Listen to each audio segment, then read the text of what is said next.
Thank you. Good to see this cabinet and staff together here.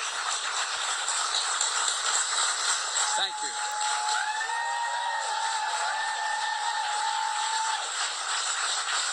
Thank you, thank you, thank you. Please. Thank you, thank you, thank you. It's good to see you all. Particularly good to see my granddaughter sitting in the front row here. Huh. Hi, Finn. How are you, honey? For over 200 years, America has carried on the greatest experiment in self-government in the history of the world. And that's not hyperbole. That's a fact. We're the people. The people vote and choose their own leaders, and they do it peacefully. And we're in a democracy. The will of the people always prevails. Yesterday, I spoke with President-elect Trump to congratulate him on his victory. And I assured him that I'd direct my entire administration to work with his team to ensure a peaceful and orderly transition. That's what the American people deserve. Yesterday, I also spoke with Vice President Harris. She's been a partner and a public servant. She ran an inspiring campaign, and everyone got to see something that I learned early on to respect so much, her character. She has a backbone like a ramrod. She has great character, true character. She gave her whole heart and effort, and she and her entire team should be proud of the campaign they ran. You know, the struggle for the soul of America, since our very founding, has always been an ongoing debate and still vital today. I know for some people, it's a time for victory, to state the obvious. For others, it's a time of loss. Campaigns are contests of competing visions. The country chooses one or the other. We accept the choice the country made. I've said many times, you can't love your country only when you win. You can't love your neighbor only when you agree. Something I hope we can do, no matter who you voted for, is see each other not as adversaries, but as fellow Americans. Bring down the temperature. I also hope we can lay to rest the question about the integrity of the American electoral system. It is honest, it is fair, and it is transparent. And it can be trusted, win or lose. I also hope we can restore the respect for all our election workers who busted their necks and took risks at the outset. You wanted to say busted ass. We should thank them. Thank them for staffing voting sites, counting the votes, protecting the very integrity of the election. Many of them are volunteers who do it simply out of love for their country. And as they did their duty as citizens, I will do my duty as president. I'll fulfill my oath, and I will honor the Constitution. On January 20th, we'll have a peaceful transfer of power here in America. To all our incredible staff, supporters, cabinet members, all the people who've been hanging out with me for the last 4 years, God love you, as my mother would say. Thank you so much. You put so much into the past 4 years. I know it's a difficult time. You're hurting. I hear you and I see you. But don't forget all that we accomplished. It's been an historic presidency. Not because I'm president, because what we've done, what you've done. A presidency for all Americans. Much of the work we've done is already being felt by the American people, but the vast majority of it will not be felt over the next 10 years. We have legislation we passed that's just only now just really kicking in.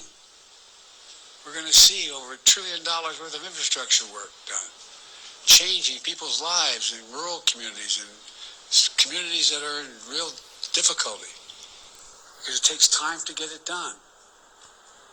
And so much more it's going to take time, but it's there. The road ahead is clear, assuming we sustain it. There's so much we can get done and will get done based on the way the legislation was passed. And it's truly historic.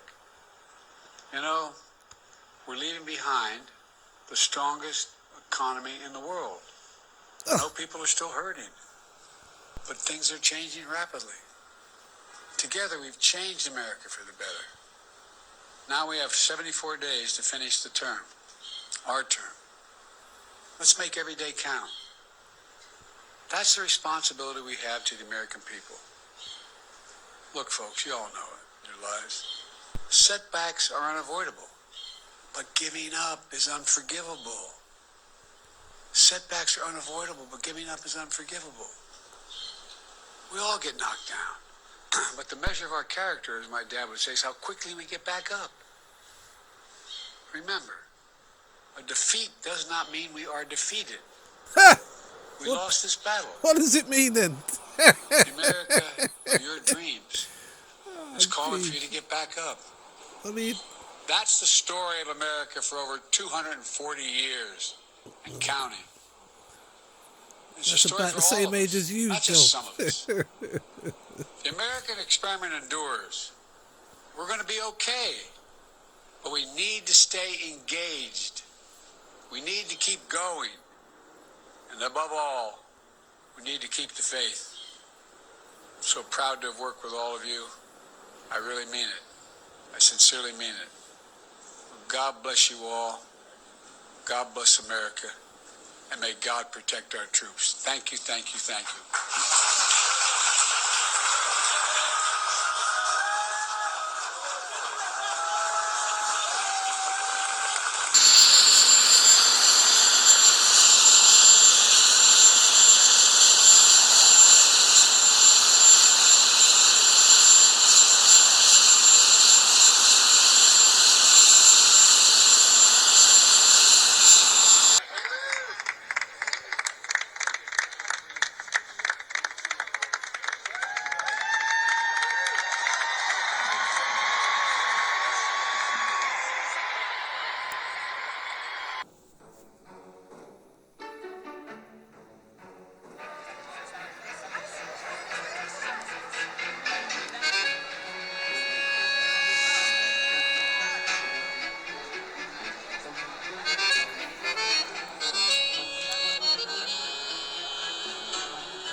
President of Ukraine, who has as much courage as he has determination. Ladies and gentlemen, President Putin. President Putin. He's going to beat President Putin. President Zelensky. I'm so focused on beating Putin, we got to worry about it. Anyway, Mr. President. I'm better. You are a hell of a lot better. Thank you so much. Mr. President. Thank you very much.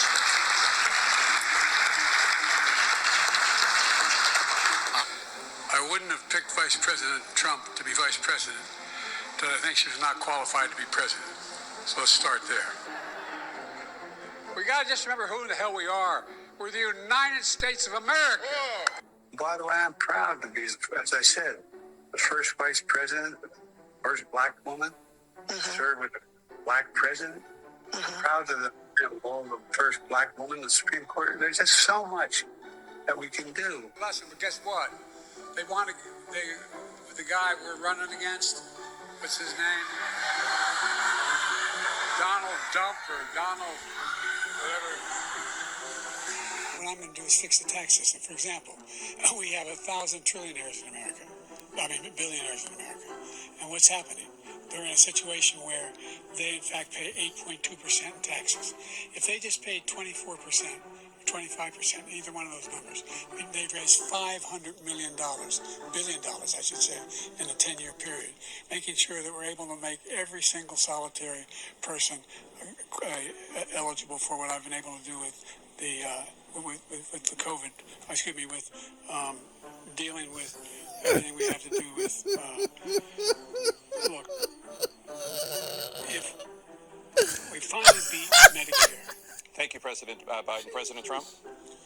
Well, he's right. He did beat Medicare. He beat it to death, and he's destroying Medicare. Joe, you did such a great job. You answered every question. You knew all the Poor bugger. Poor bugger. And let me ask the crowd, what did Trump do?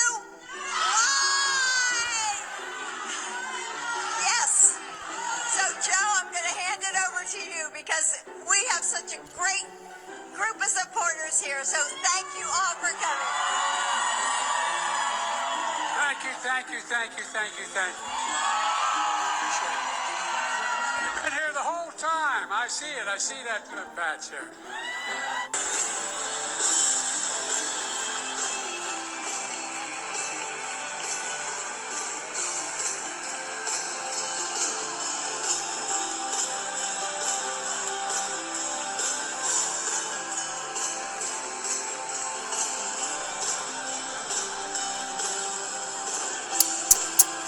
So sad, man.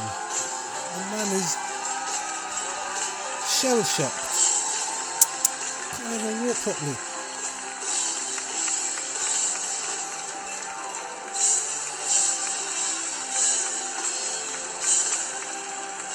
Republic of Brazil, accompanied by the Director General of the International Ladies Organization. President Biden, can you hear me? You can? Yes, good. And so,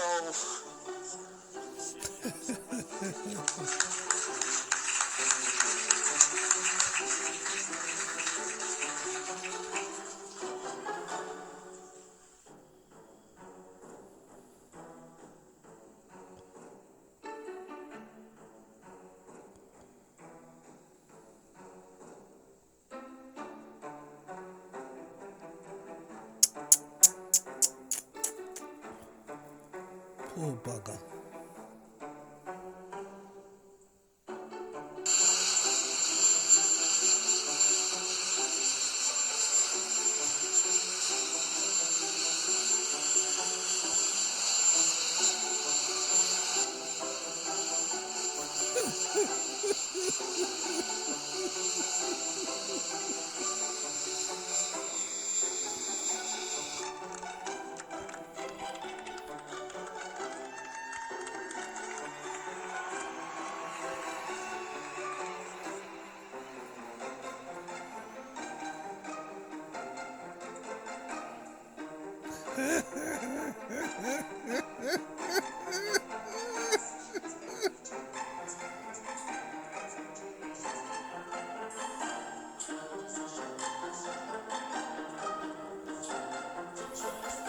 North Carolina announced its 100-day incentive, its $100 incentive today.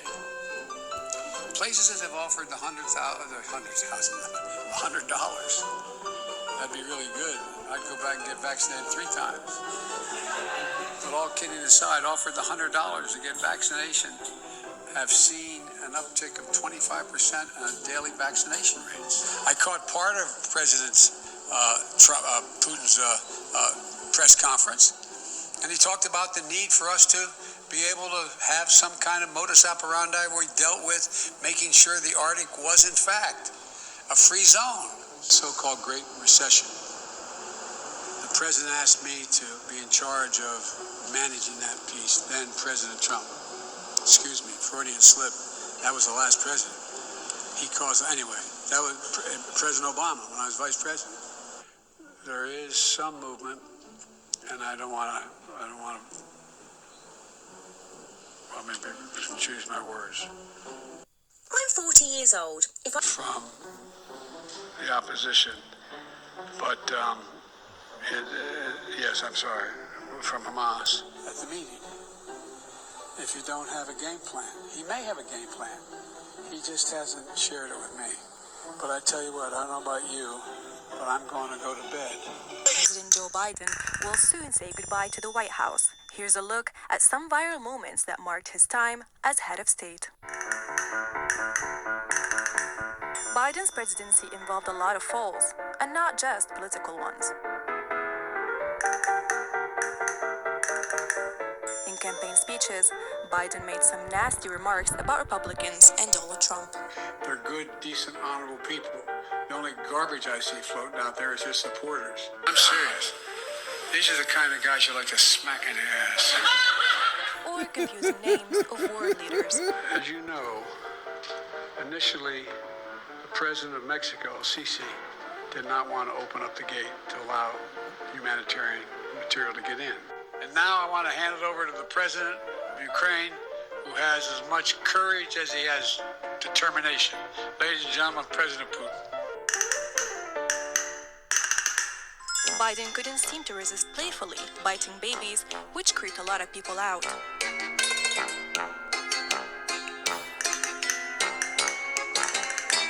By the way, he gave me permission to touch him.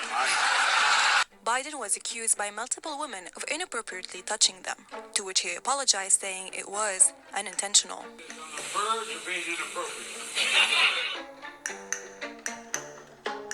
Finally, Biden was known for randomly wandering off, whether it was from a stage or presser, leaving guests and audiences puzzled.